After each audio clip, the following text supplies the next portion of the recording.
Welcome back to another episode of Harmonious at Lunch, the show that fuels your business success. I'm Brandon Gano, your host and guide through the world of harmonious business growth.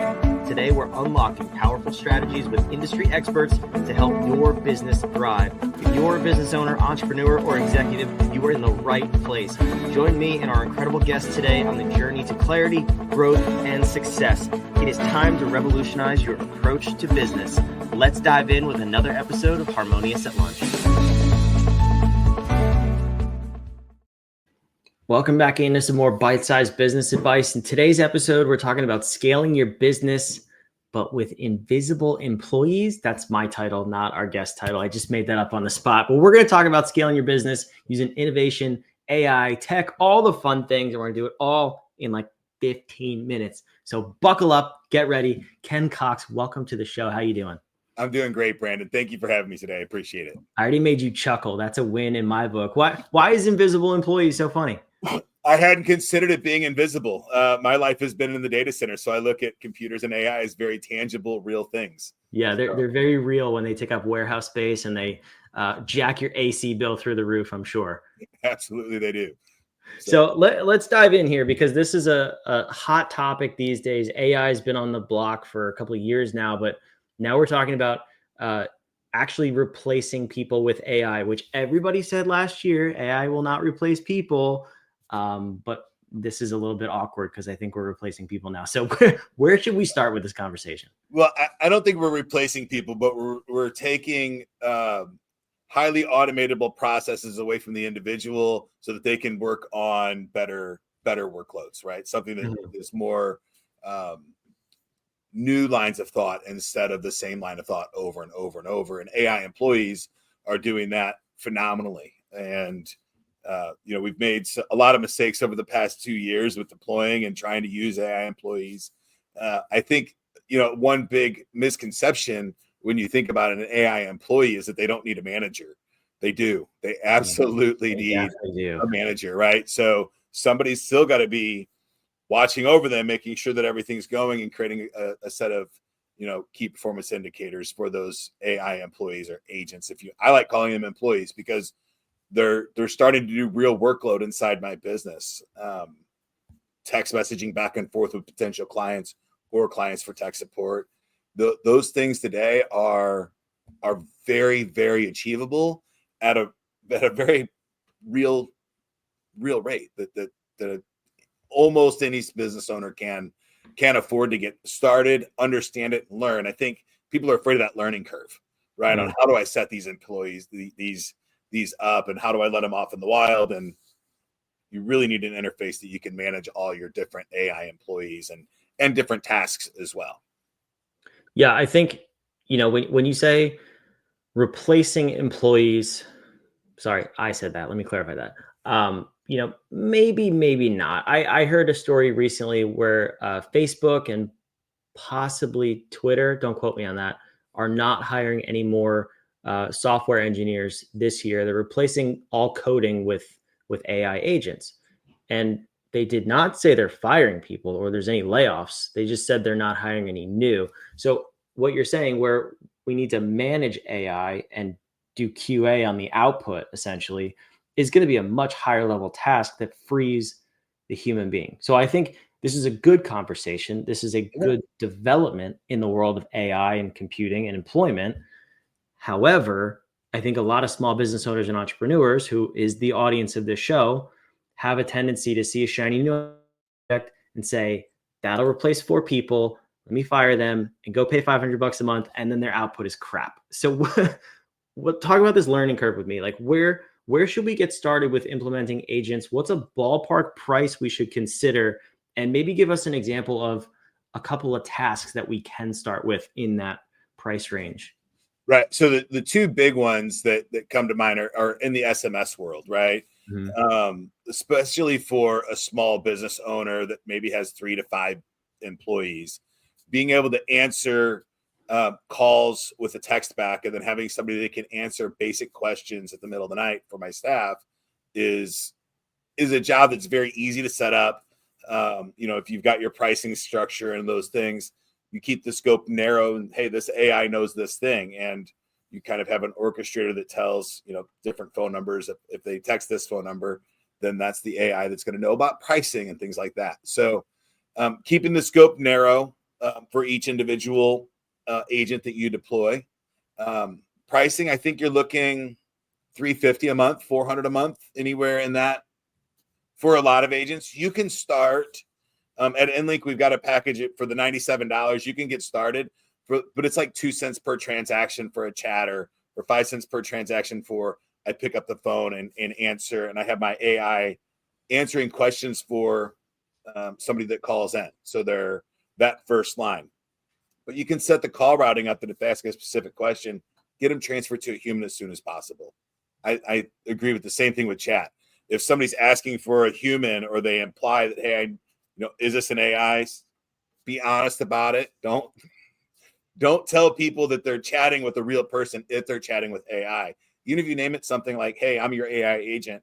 You want to talk to somebody, let me know and I'll transfer you right away. I think is, to me, the number one thing a small business can do to help their users understand, hey, I'm deploying AI, I'm using it. We still have real people behind this that are here to support you. I think that's just the home run. I want my fast, quick questions answered, and an AI is perfect for that. And in a conversational way that can rephrase it for you if you need it rephrased, right? Versus the old way of, I ask a specific question, I got a specific answer back, and there was no conversational flow. And employees are doing a really great job of that today. Yeah, I was actually playing with one last night. It was I was looking into some software program, and they said very clearly on the website, interact with our AI agent, send us an email, and have a conversation with it. And I was like, all right, that's pretty cool. I've never seen that. Let me try it out.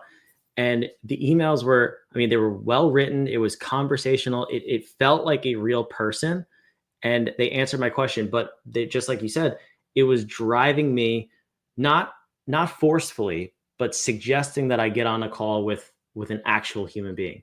Gave me the calendar link and everything.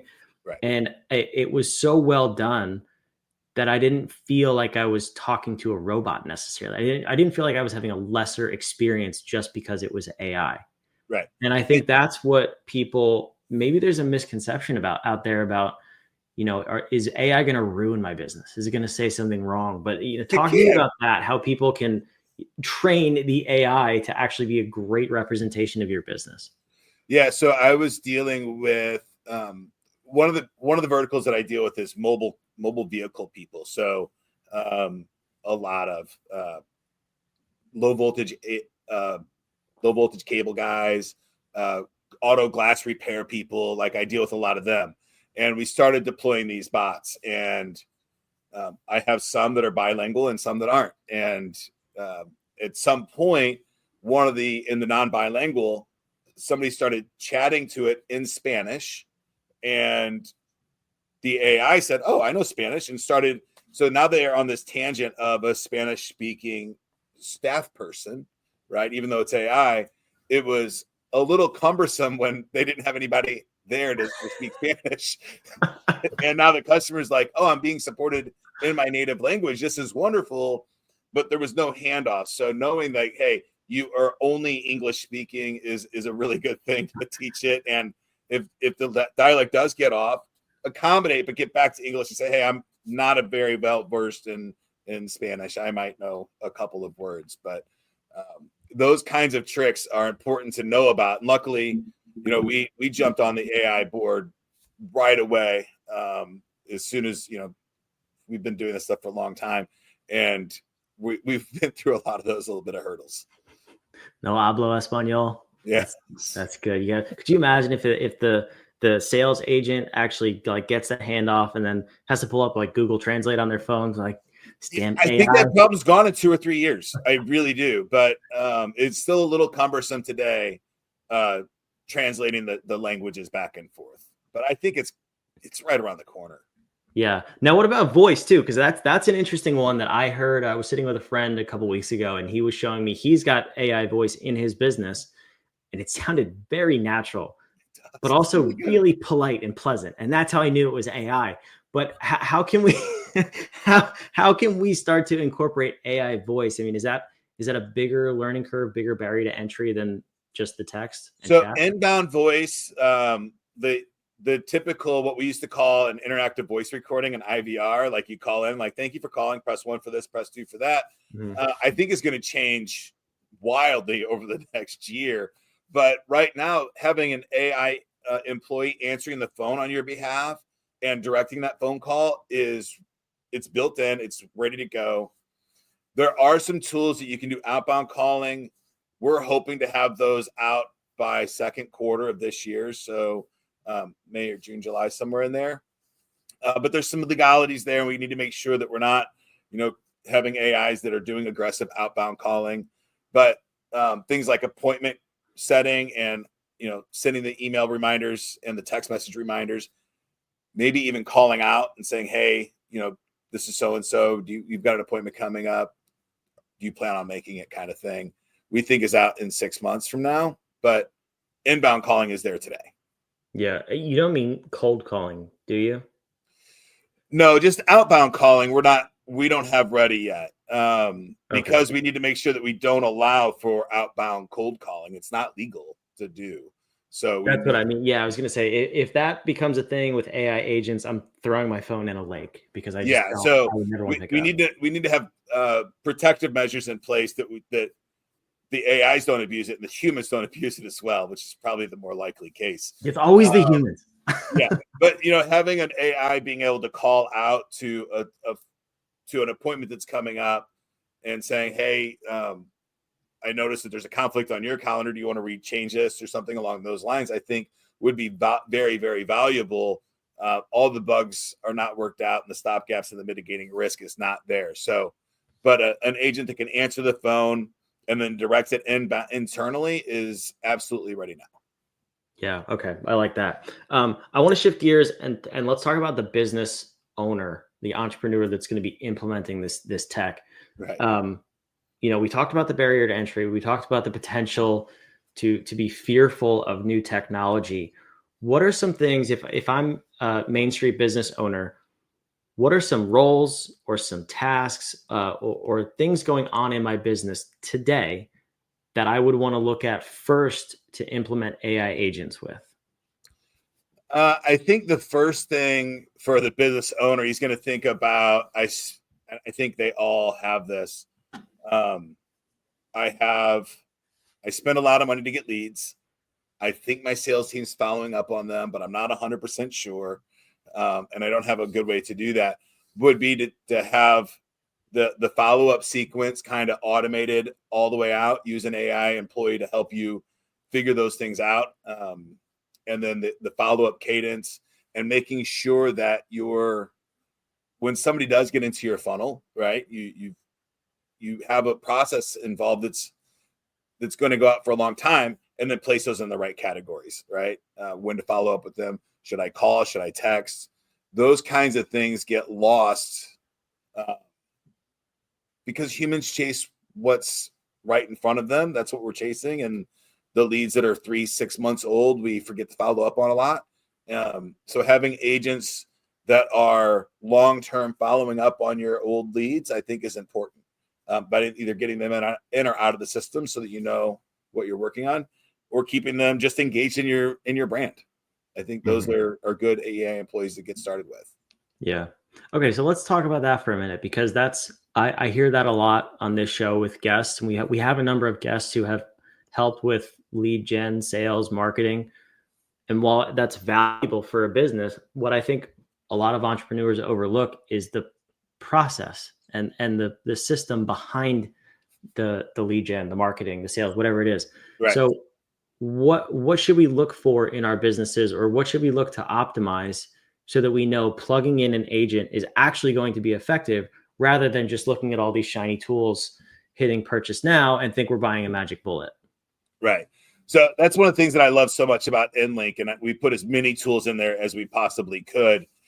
I think that we live in a world where software development has been democratized and intelligence as a whole has been democratized. This stuff is very, very affordable. So, um, if I think that now a business owner should absolutely have 100% of their marketing in house. They should not be hiring out. For the past 5 years, it's been very common to hire out an agency. I'm going to hire the agency and they're going to go. Well, they don't really know the ins and outs of what my business is and what the heart of my business is, because it's the owner, it's the operators, it's the people in there every single day. That's what makes their business magical to their customers. And I think that's so important to own that marketing. And that's really what InLink is all about, is owning that marketing stream and not having the agency do it for you anymore. But get started and tread lightly and go slow and build piece by piece, and then build that up and have a platform that you can build over time is really what it is. Because you got to build this whole orchestration inside your company for the marketing and the operations and everything else. And InLink is a tool to help you do that. But if you went in and said, hey, I'm going to implement like SAP or something like that, like this high-end Fortune 100 stuff, those deployments take years, and the ERP systems and all that. And when they're all done, they work really well. But bolting on one piece at a time within that small business, I think, is the way to go. And having a partner that's going to be there for you to do that, that has both objective and subjective workloads built in, right? I need contract management. Okay, that's built in. That's just the module. But I need a funnel created. Okay, here's a funnel, but the ins and outs of that, you're going to use your AI employee, lean on them to help you build that. I like it. Have a sounding board, have an expert, and measure and test. And repeat. Please. Define what failure means to you. Yeah, right? No, I like it. This didn't work. It didn't work for how long? Those kinds of things it's a very, very subjective world in entrepreneurship and running your business. There's a lot of fundamental tools that you just need: calendaring, contract management, DocuSign, secure email, secure collaboration. Those are all the things that you have to have. Our tool has all those things. And then there's the creativity stuff that is you that brings that to the table. I like it. I'm going to toss your website here on the screen if you want to go check out inlink.com/Soho. Links down below if you're listening to the episode. If you are listening, you also missed out on Ken's shirt. So I encourage you to come over to YouTube and watch the episode, at least watch the clips. His shirt is on fire. He's killing it. Ken, last question before I let you go. The most important question. You said AI is going to run you, AI agents are going to run you maybe $350 to $500 a month, somewhere in there. What are you spending on health insurance, vision, and dental for these agents? Nothing. Oh, no way. This is crazy. Okay, I had to throw that in there. I'm really sorry for the bad joke. But yeah. Ken, thank you so much for being here. Where else can the listeners go and find out more about you? If you want to know more about me personally, just kencox.com. That's gets you all my socials and my goofiness. Your goofiness, maybe more shirts. Go check them out. Yeah. All right, wherever you're watching or listening, all the links down below in the show notes. Go check them out. See if AI agents are right for you and your business to help you grow without the cost of hiring new employees. See you on tomorrow's episode. Thanks for listening to another episode of the Harmonious at Lunch podcast. Make sure you subscribe on whatever platform you're on, and we want to invite you to join us in the Small Business Success Facebook group, our private group where guests and listeners come together to grow your business. We want impact-driven entrepreneurs who are ready to go to the next level in this group so we can all share ideas, collaborate, and grow our businesses together. Go to whatif.com/group, and we want to invite you to join today. See you on the next episode of Harmonious at Lunch.